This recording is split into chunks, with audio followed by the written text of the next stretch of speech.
আমাদের এখন একটু তারা যেহেতু ইন্ডিয়ান টিম কাজ করছে সে কারণে আমরা এখন যাচ্ছি না। ওদের কাজ এখানে শেষ হলেই আমি সহ আমার সাথে আমার ডিবির 2-1 অফিসারকে নিয়ে আমরা আবার সেখানে যাব।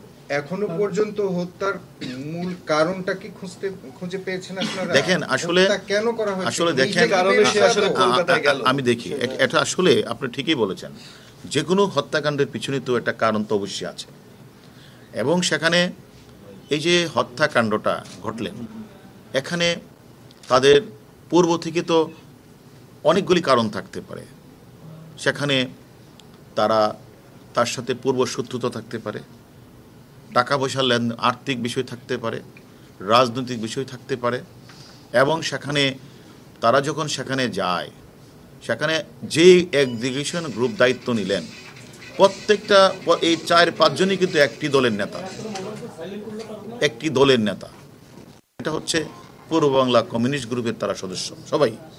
আপনি বলেন জাহিদ, বলেন সিয়াম, বলেন আপনাদের মূল যে এক্সিকিউটর মুস্তাফিজ, মূল এক্সিকিউটর আমাদের কাছে যিনি আছেন সব স্বীকার করছেন, মানে তাদের লিডার, এক্সিকিউশনের লিডার আমনুল্লাহ ওরফে শিমুল ভুইয়া, যার নামে অলরেডি আমার কাছ থেকে টেলিফোন আসছে যে 17 তারিখ পর্যন্ত যে আমাদের কাছে যে আমরা যে রেকর্ডেড সেখানেই 17 সাল, সেখান থেকে 5-6টা সে অলরেডি গলা কেটেছেন বা মার্ডার করেছেন। এর আগে যে কত সঙ্গে সেটাও আমরা খুঁজে বের করছি। তা বিষয়টা হচ্ছে যে অবশ্যই শত্রুতা রয়েছে। তাদের যে প্ল্যান ছিল ওই দিনের, তারা কিন্তু শুধুমাত্র 30 তারিখ গেল 10 তারিখের পরে এই প্ল্যান না, তাকে হত্যা করার জন্য কিন্তু পূর্বেও 2বার প্ল্যান হয়েছে। নির্বাচনের আগে একবার প্ল্যান হয়েছে, তারা ব্যর্থ হয়েছে। তখন তাদের কথা ছিল বাংলাদেশই করবে। দ্বিতীয়বার তাদের প্ল্যান হয়েছে জানুয়ারি মাসের 17-18 তারিখে।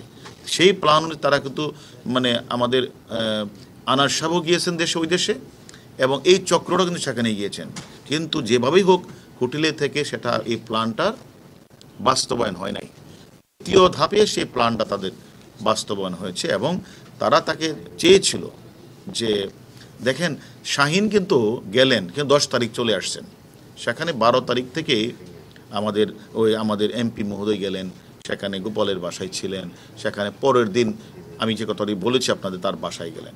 সেখানে কিন্তু যে ঘটনাটা, সেখানেও কিন্তু তাদের কথা ছিল তাকে প্রথম কিন্তু তারা হত্যাটা করবে না, প্রথম তাকে হানি টেপের মতোই তাকে মানে ভয় দেখাবে, তাকে নোট ছবি, তার যে নোট ছবিটা তারা তুলে ছবিটা তাকে 2 দিন ব্ল্যাকমেল করবে। তার কাছ থেকে, তার ইন্ডিয়া যে বন্ধু বান্ধব তাদের কাছ থেকে অথবা বাংলাদেশ থেকে মাধ্যমে টাকাটা নিয়ে আসবে শাহিন, একে যত কোটি টাকায় পারে। কিন্তু তাদের মূল উদ্দেশ্যটা ছিল তাকে হত্যা তাকে করবে, কিন্তু 2 দিন তাকে রাখবে, রেখে তাকে বিভিন্ন জায়গাগুলি তাতে টাকাটা নিবে। ওই টাকার যে ইনকামের পার্ট এটা কামলাদের দিবে, অর্থাৎ যে কামলারা এক্সিকিউশনের দায়িত্ব নিয়েছেন। কিন্তু তারা যেটা বললেন, যেটা হলো মানে দুর্ভাগ্য, যে তারা যখন তাকে একটা পর্যায়ে যাওয়ার পরে দস্তাবেজের এক পর্যায়ে তাকে একটা ক্লোরোফর্ম মানে চেতনা মানুষ তার মুখে নাকে দিয়ে দেয়, হয়ে যায়। তখন তারা ছবি তুলেছে তার নোট, কিন্তু পরবর্তী পর্যায়ে তার আর জ্ঞান ফিরে নাই। তখন তারা আর তাদের যে 2 দিনের প্ল্যান সেটা বেঁচে গেছে। তখন তারা তাদের যে পূর্ববর্তী প্ল্যানে চলে আসছে যে না, তাহলে তাকে 2টি কাজ করতে হবে, কারণ সে তো নাই। তখন তাকে এটাকে সরিয়ে এমনভাবে গুম করতে হবে, এমনভাবে তার মোবাইলগুলিকে অ্যানালাইসিস করে বিভিন্ন জায়গায় দিতে হবে যেন তাকে, যেন এই জায়গায় যে ক্রাইমটা হয়েছে এটা যেন খুঁজে না পারে।